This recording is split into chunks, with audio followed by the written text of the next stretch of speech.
ಸುದ್ದಿ ಇಂಚರ ವಾರ್ತೆಗೆ ಸ್ವಾಗತ. ಖರ್ಗೆ ತಂದೆ ಮಗನಿಗೆ ಆರ್ಎಸ್ಎಸ್ ಶಾಖೆಗೆ ಬರುವಂತೆ ರವಿಕುಮಾರ್ ನೇರ ಸವಾಲು. ಬೆಂಗಳೂರು ರಾಷ್ಟ್ರೀಯ ಸ್ವಯಂ ಸೇವಕ ಸಂಘದ ಬಗ್ಗೆ ವಿವಾದಾತ್ಮಕ ಹೇಳಿಕೆ ನೀಡುತ್ತಿರುವ ಸಚಿವ ಪ್ರಿಯಾಂಕ್ ಖರ್ಗೆ ಅವರಿಗೆ ಬಿಜೆಪಿ ಎನ್ಎಲ್ಸಿ ಎನ್ ರವಿಕುಮಾರ್ ಅವರು ಖಡಕ್ ತಿರುಗೇಟು ನೀಡಿದ್ದಾರೆ.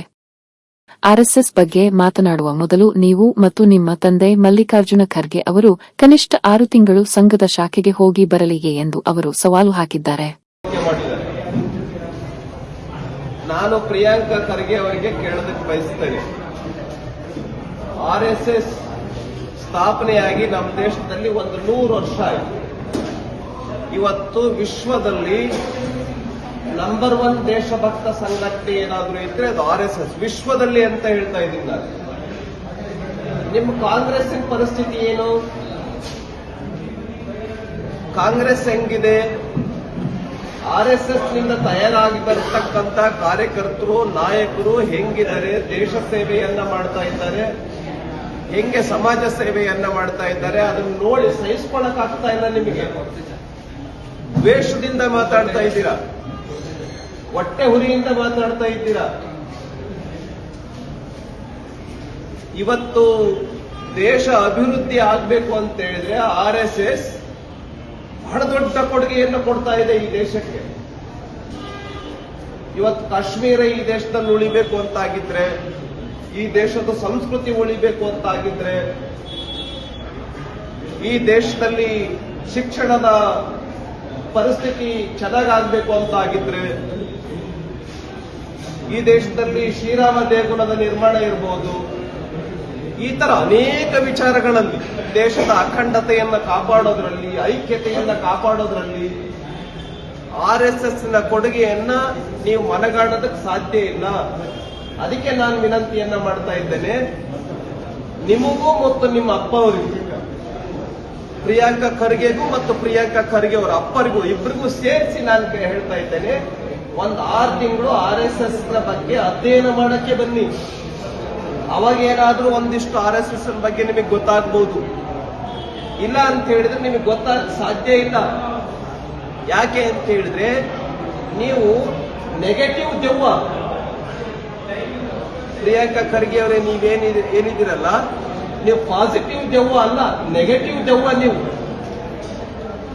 ಇವತ್ತು ಕಲ್ಯಾಣ ಕರ್ನಾಟಕ ಏನಾದ್ರೂ ಹಿಂದೆ ಉಳಿಯೋದಕ್ಕೆ ಕಾರಣ ಏನಾದ್ರು ಇದ್ರೆ ಈ ಪ್ರಿಯಾಂಕ ಖರ್ಗೆ ಇರ್ತಕ್ಕಂಥ ಪ್ರಿಯಾಂಕ ಖರ್ಗೆ ಫ್ಯಾಮಿಲಿ ದೆವ್ವ ಏನಿದೆ ಆ ಫ್ಯಾಮಿಲಿ ಕಾರಣ. ಇವತ್ತು ಕಲ್ಯಾಣ ಕರ್ನಾಟಕ ಯಾಕೆ ಅಭಿವೃದ್ಧಿ ಆಗಿಲ್ಲ?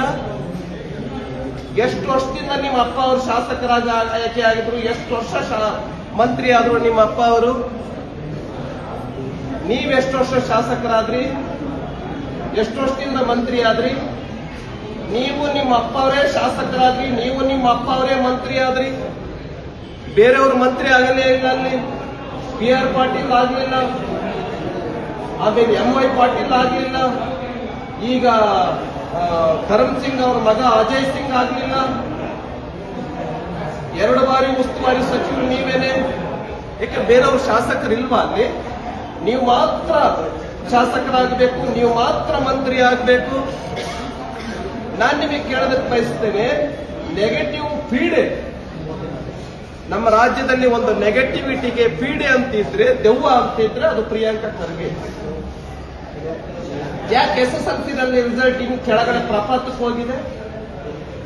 ಯಾಕೊಂದು ಇಂಡಸ್ಟ್ರಿ ಬರ್ತಾ ಇಲ್ಲ? ಯಾಕೆ ಕಲ್ಯಾಣ ಕರ್ನಾಟಕ ಬೇರೆ ಜಿಲ್ಲೆಗಳಂತೆ ಅಭಿವೃದ್ಧಿಯನ್ನ ಹೊಂದ್ತಾ ಇಲ್ಲ? ಅದಕ್ಕೆ ಕಾರಣ ನೀವು ನೆಗೆಟಿವ್ ದೆವ್ವ.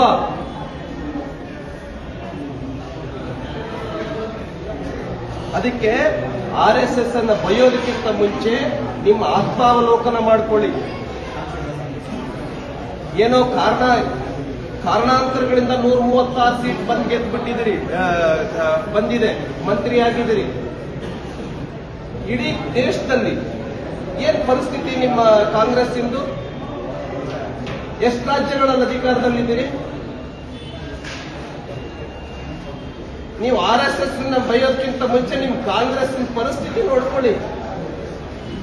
ಯಾಕೆ ಕಾಂಗ್ರೆಸ್ ಪ್ರತಾಪಕ್ಕೆ ಹೋಗ್ತಾ ಇದೆ?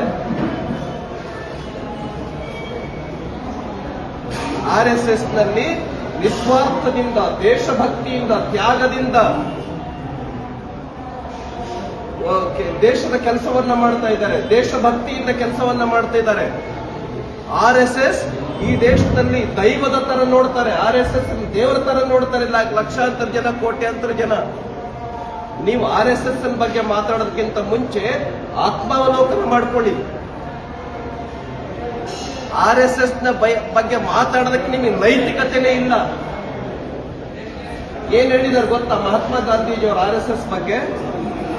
RSSಗೆ 1934 ವಾರ್ಧಾದಲ್ಲಿ ನಡೀತಾ ಇರತಕ್ಕಂಥ ಕ್ಯಾಂಪ್ಗೆ ಭೇಟಿ ಕೊಟ್ಟಾಗ RSS ನಲ್ಲಿ ಇಲ್ಲದೆ ಇರತಕ್ಕಂಥ ಜಾತೀಯತೆಯನ್ನ ನೋಡಿ, ಎಲ್ಲಾ ಹುಡುಗರು ಯುವಕರು ಒಟ್ಟಿಗೆ ಸೇರಿ ಊಟ ಮಾಡೋದನ್ನ ನೋಡಿ, ಅಸ್ಪೃಶ್ಯತೆ ಇಲ್ಲದೆ ಇರೋದನ್ನ ನೋಡಿ RSS ಅನ್ನ ಬಹಳ ಆಶ್ಚರ್ಯಕರವಾಗಿ ನೋಡಿದ್ರು. RSS ಶಿಸ್ತಿನ ಬಗ್ಗೆ ಕೊಂಡಾಡಿದ್ರು ಮಹಾತ್ಮ ಗಾಂಧೀಜಿ. ಡಾಕ್ಟರ್ BR ಅಂಬೇಡ್ಕರ್ 1939 ಇಸ್ವಿನಲ್ಲಿ ಪೂನಾದಲ್ಲಿ ನಡೀತಾ ಇರತಕ್ಕಂಥ ಒಂದು ಕ್ಯಾಂಪ್ಗೆ ಭೇಟಿ ಕೊಟ್ಟು RSS ನಲ್ಲಿರ್ತಕ್ಕಂಥ ಶಿಸ್ತು, ಸಂಯಮ, ದೇಶಭಕ್ತಿ, ಅಸ್ಪೃಶ್ಯತೆ ಅಂತಕ್ಕಂಥದ್ದು ಇಲ್ಲದೆ ಇರೋದು, ಇವನ್ನೆಲ್ಲವನ್ನು ನೋಡಿ RSS ಅನ್ನ ಕೊಂಡಾಡಿದ್ರು ಡಾಕ್ಟರ್ BR ಅಂಬೇಡ್ಕರ್ ಅವರು.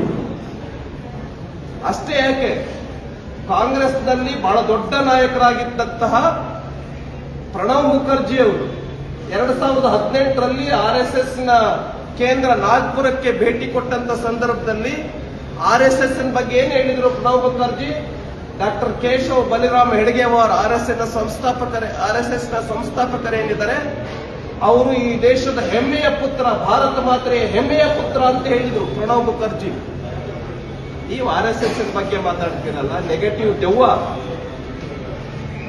ಮೊದಲು ನೀವು ನಿಮ್ಮನ್ನು ಆತ್ಮಾವಲೋಕನ ಮಾಡಿಕೊಳ್ಳಿ. ಕಲ್ಯಾಣ ಕರ್ನಾಟಕ ಹಿಂದುಳಿಯೋದಕ್ಕೆ ನಂಬರ್ 1 ಕಾರಣ ಇದ್ರೆ ನೀವು ಅದಕ್ಕೆ. ಎಷ್ಟು ವರ್ಷದಿಂದ ಆಯ್ಕೆಯಾಗಿ ಬಂದಿದ್ದೀರಿ, ಎಷ್ಟು ವರ್ಷದಿಂದ ಮಂತ್ರಿಯಾಗಿ ಬಂದಿದ್ದೀರಿ? ಇದಕ್ಕೆ ಮೊದಲು ಉತ್ತರ ಕೊಡಿ. RSS ಬಗ್ಗೆ ಆಮೇಲೆ. ಇವತ್ತು ನೀಡಿರ್ತಕ್ಕಂಥದ್ದು ಕರ್ನಾಟಕ ರಾಜ್ಯದಲ್ಲಿ ಎಷ್ಟೊಂದು ಭ್ರಷ್ಟಾಚಾರ ನಡೀತಾ ಇದೆ, ಇಷ್ಟು ಅಭಿವೃದ್ಧಿ ಆಗ್ತಾ ಇಲ್ಲ, ಬರೀ ಮುಖ್ಯಮಂತ್ರಿ ಕುರ್ಚಿ ಬಿಟ್ಟು ಇನ್ನೇನೇನು ಇಲ್ಲ. ನಿಮ್ ಖಾತೆ ಅಂತ ಬಿಡಿ, ಒಂದು ಇಂಡಸ್ಟ್ರಿ ಬರಲಿಲ್ಲ. ನಿಮ್ಮ ಖಾತೆಯಲ್ಲಿ ಅಭಿವೃದ್ಧಿಯ ನವಲೇಶವೂ ಇಲ್ಲ. ಮೊದಲು ನಿಮ್ಮ ಖಾತೆ ನೋಡ್ಕೊಳ್ಳಿ. ಇಷ್ಟು ಹೇಳಿ ನಾನು ಪ್ರಿಯಾಂಕಾ ಖರ್ಗೆ ಬಗ್ಗೆ ನನ್ನ 4 ಮಾತುಗಳನ್ನು ಮುಗಿಸ್ತೇನೆ.